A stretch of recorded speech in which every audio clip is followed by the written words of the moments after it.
So, yesterday, or a couple of days ago, it was a really interesting update in the DSP streaming world, the DSP platform world. You know, when we talk about DSPs, we're always seeing changes, we're always seeing licensing deals happening, we're always seeing new features being rolled out, we're always seeing these updates which are just they're just constantly happening. The world is very that sort of DSP world is an extremely what's the word? It changes a lot.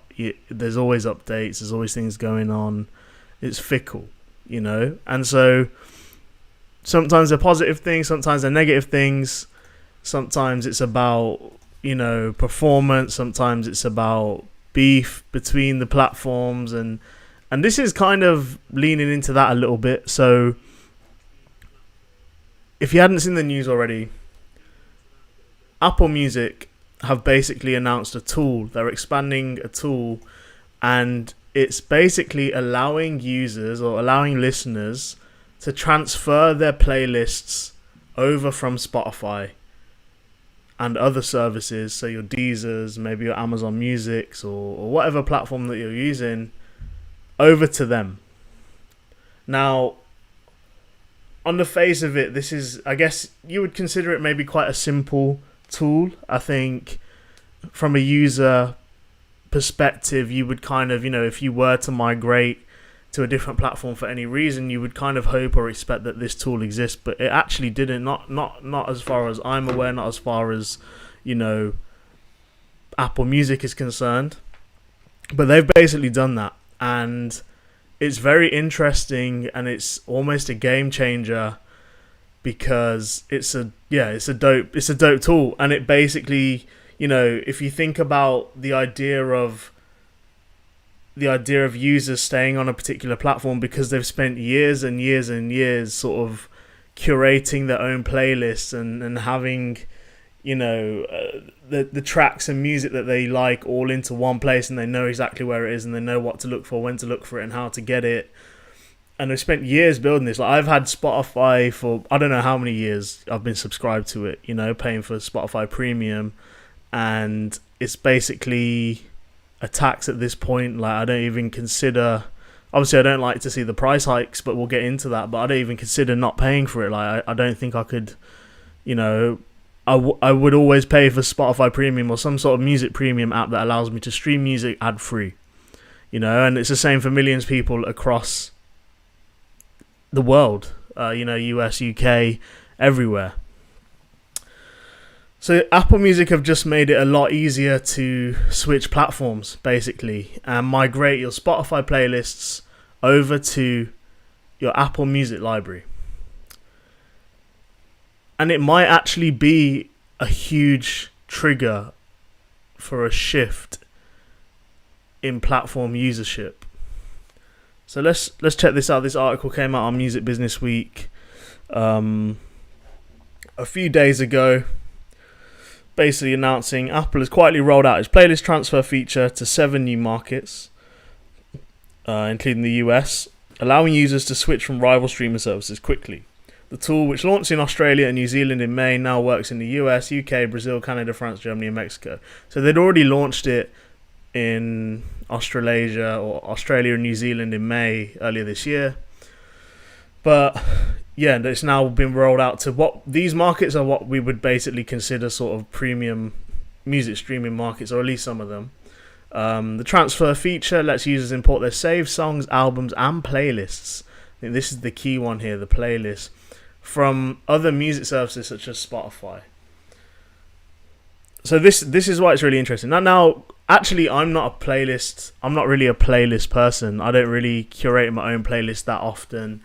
I've done a few different ones. I've sort of maybe done like a gym one, or I've got a chill R&B one, but I've only managed to get to like 5 or 10 songs on there before I kind of let Spotify do the work. I'm paying Spotify Premium for a reason. I like to use their radio feature where you sort of click a song and you sort of ask Spotify to recommend other songs or play other songs that are similar, and you sort of It depends on what mood or what vibe you're looking for. And so I've very much always heavily depended on the platform's features.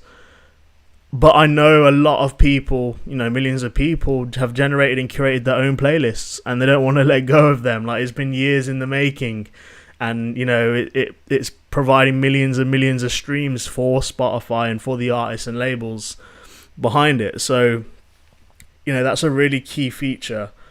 A really key feature that playlists. So further on, Apple explained you can still access all of your saved content in the other service. So even all the saved, I've got like 3,000-4,000 saved songs on Spotify. So that would be important.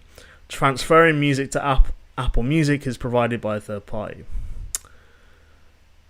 Users can do the transfers through the Apple Music app and the iPhone, iPad, or Android device as well, interesting, or via the platform's web version. The system attempts to find matches for the music from the source app. When matches can't be found, users get 30 days to review alternative versions before they've excluded the transfer. So basically, I think what they've really done here is try to make the migration as simple as possible. The same way that when you now get a new Apple product or an iPhone or an iPad or whatever, you can kind of just hold them together and it transfers all the data. Not like back in the day when you had to go sit in the store for years and hours and days and wait for the transfer to happen, or you get them to do it, or you try and do it yourself and it doesn't happen.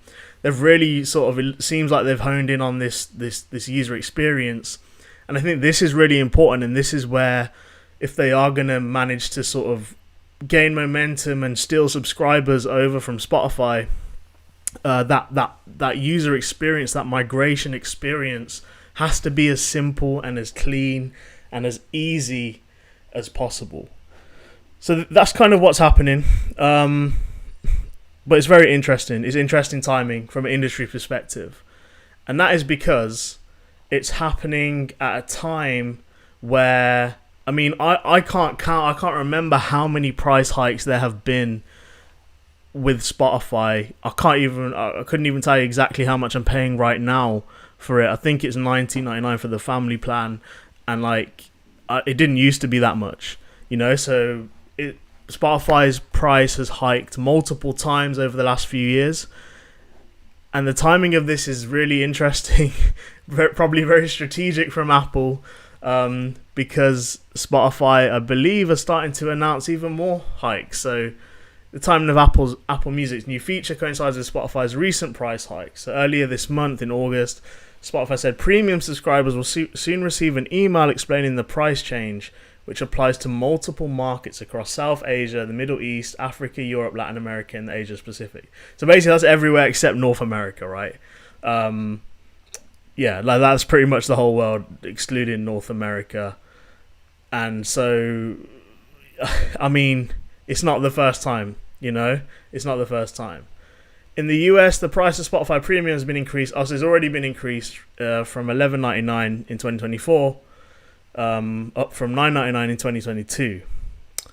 Meanwhile, Apple Music hasn't seen a price hike in the US since 2022. So that's 3 years without a price hike. And the last one it did do, it was only $1 more.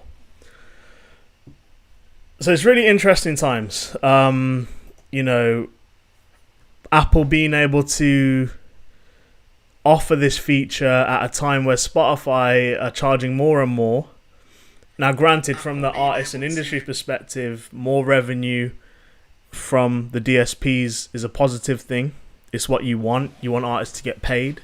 You want them to be fairly compensated for their art, for their work, for their life's work, everything that they've been putting into this. But at the same time, as a consumer, you don't want to be paying that extra $3, $4, $5, $6, $7 every month, because that mounts up, and we're in I can speak only for the UK really because of my, I live here, but we're in a time where people can't afford extra things, extra subscriptions, and being charged extra for things. And in a way, we're kind of used to paying a nominal, I say nominal, it's not nominal anymore, but a nominal amount for music, for those subscriptions and being able to access everything. So it's really interesting. And then it sort of talks a little bit more about Apple as well, and their pricing structure. And I think the key difference to note here is that Spotify, as I've always said, is different from the other DSPs because it's not backed by a major tech company the same way that Amazon is. Amazon Music is with Amazon, Apple Music is with Apple, obviously. Spotify isn't a tech company. It's a tech company, but it's not backed by another tech company which provides hardware and software and all these other products and services, right? Spotify offers one prominent service or product, and that is Spotify, and that is to stream and listen to music and podcasts and potentially other media as well. So whilst Apple Music haven't raised the price on their music subscriptions, or Apple haven't raised the price on their music subscriptions, they did do it on their TV streaming service. So we'll see here, just last week, Apple hiked the price of its TV streaming service, Apple TV Plus, in the US by 30%. So that's a big increase, up to $12.99 a month. With the price hike on the TV side, Apple Music is now $2 per month cheaper than Apple TV. There you go. And so, it's strategic. I think Apple have always had these different package offers and deals, and you can subscribe to multiple different services that they do offer. But as we mentioned, it's also at a very interesting time with regards to Spotify's increase in prices as well. Apple Music's new transfer tool arrives amid increasing competition with Spotify. Last week, Spotify rolled out custom transitions feature that allows premium subscribers to create seamless transitions between their tracks and their playlists. Cool. So that's one thing. The other interesting thing here is maybe the strategy of Apple. So number one, they've sort of capitalized on the Spotify price hike.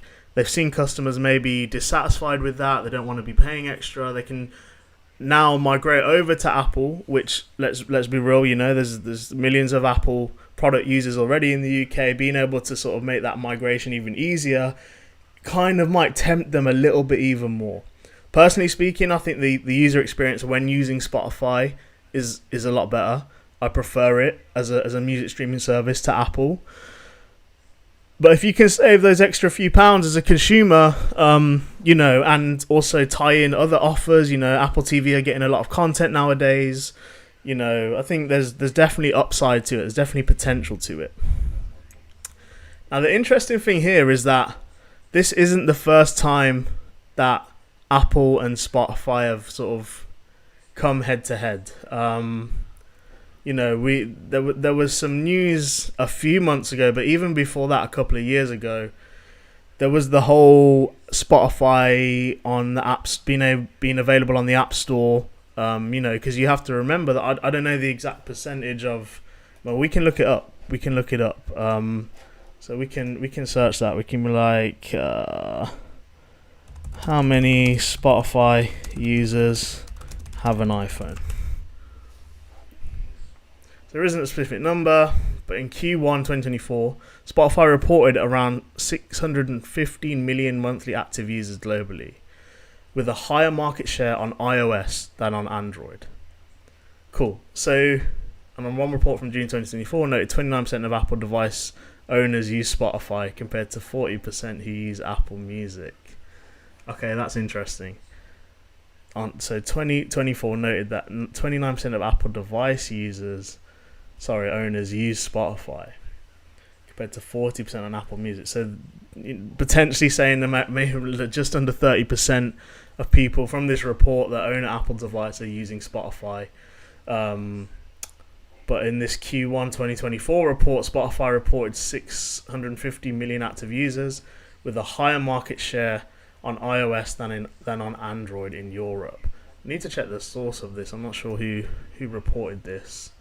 9 to 5 Mac. I've not heard of them before. But either way, right? So Music Ally, here we go. Music Ally, Spotify 60. That's how many users they've got. We'd need to look deeper into the source of that. But let's assume that 615 million users, higher market share on iOS than on Android in Europe. So Europe, obviously a key market, premium revenue, premium RPM. Yeah, I mean, you're looking at a significant amount of revenue coming from iPhone users for Spotify. And so, we can't ignore that, and that's very significant. And the reason that's significant is because, as I was about to allude to, that there's been issues before between Spotify and Apple when it comes to the App Store. So you might remember a year or so ago, there was a big lawsuit, there was a big case, and basically Spotify were claiming that, here it is here. So Spotify first claim is that Apple imposes a discriminatory tax, quote unquote tax, for use of its in-app purchase system. Right off the bat, this is deliberately misleading. Apple's fee isn't a tax any more than Spotify's subscription fee is a tax. So that was them fighting back there. But in other words, basically, Apple were making it. I mean, they have a monopoly on the app market essentially, and the issue is whatever revenue Spotify are generating, Apple are essentially getting a cut of it, and Spotify are not happy. In simple layman terms, basically, essentially that Spotify are aware that they're in a compromised position when it comes to the monopoly they're facing, because a huge amount of their users are operating on iOS or using their devices on iOS, and Apple control iOS, and Apple have their own streaming service. So it's in their best interest that Spotify don't perform well. Spotify can't afford to operate using their system. But if Spotify don't use their system, they lose at least half of their subscriber base in Europe, as we just seen from that stat there. This isn't new. This is something that has been addressed multiple times. It's been in the news multiple times. Daniel Ek himself, CEO of Spotify, has spoke about it. I'll bring up this clip here of Daniel speaking about this, actually, who addressed it a while ago in this clip here. What type of future of the internet we want. And I want one where the best ideas win. I want one where everyone's competing on equal terms. And to be clear, I don't mind that Apple has an app store. They can charge whatever fees they wanted to if it was a possibility to not be on the app store and still have an app. They can charge 30% or 50%. If there was another store, I would be like, great, we're just not going to be on your store, and then we'll be on another one. But maybe for some developers, that price is worth paying to be on Apple Store. But that's not a possibility. And that's what we're fighting. I'm fighting for what. There you go. So, but what he's basically saying there is that there's nowhere else to go. There's nowhere else that a developer of an app is able to put their app and make it available for users across the world, right? And Spotify, and it just so happens that Apple own and operate the App Store, and they're probably Spotify's biggest competitor. We can talk about the other DSPs. We can talk about YouTube. But, I think YouTube is its own beast. It's home of video. And I think when it comes to DSP audio streaming, premium streaming, we're looking at Apple and Spotify basically competing for majority of market share for now. But I think YouTube is coming up, but that's a different topic. So, Spotify haven't been happy for a very long while with Apple and the way they're operating. And I think this new feature is just another strategic move on their part. I think, I think it was also to report. So in the news a couple of months ago as well, earlier this year, maybe start of summer. Whilst it seems like Apple are just throwing jabs and hooks and uppercuts, all like just beating Spotify up from left, right, center. Spotify did have a bit of a win earlier this year. So beginning of May, I think, or mid-May or end of May, maybe just May this year. There was a bit of a win for Spotify when it came to the ongoing battles and drama and tensions with Apple you know, considering all this. So we have the article here. So May 20, yeah, there we go. So May 22nd of May 2025. Spotify said its iOS app update, approved by Apple early this month, drove a significant increase in conversions from free to premium subscriptions. So on May 2nd, Spotify said Apple approved its app updated in the US, a move that was prompted by a federal court ruling that found Apple in willful violation of previous injunction against its App Store practices. So this is the key part here. This is what we need to focus on. Spotify users on Apple devices are now able to use other payment options beyond Apple Pay. So this is really interesting.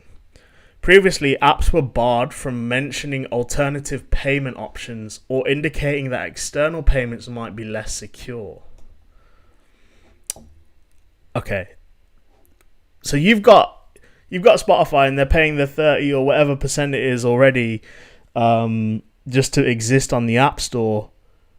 But then when customers, when you and me, when consumers and users and listeners pay for their subscription to Spotify, there's more than likely another charge that Apple are sort of forcing upon them, making users use Apple Pay. So there'll be another charge that Spotify have to pay or take away from that subscription revenue to generate the payment going through Apple Pay. So there's monopolies, and then there's just outright extortion, like outright just gangster shit, man. Like this, like, you know, and listen, like, I'm all for an open market. I think Apple are very strategic from everything that I've been seeing. I think, you know, it's business. It's in their best interest to operate in their best interest and generate the most revenue they can generate. But that said, I understand why Spotify would be very much against this, right? So Spotify is among the first to update its app, the result of a legal battle that began with Epic Games' 2020 lawsuit challenging Apple's app distribution policies. So again, this is, you know, whilst we're talking about Spotify and Apple and DSPs in the streaming world, it's not just Spotify that are suffering from this. You know, there's other apps, Epic Games, you know, probably developed a bunch of apps which have suffered the same fate, you know, sort of indicating to users that, yeah, hey, you need to use Apple Pay, it's safer, it's easier, blah, blah, blah, which just means another fee to be paid by the developer, by the company that wants to put their app available on the App Store. The US District Judge Yvonne Gonzalez Rogers on April 30th ruled that Apple violated a 2021 injunction that prohibited it from imposing anti-competitive pricing.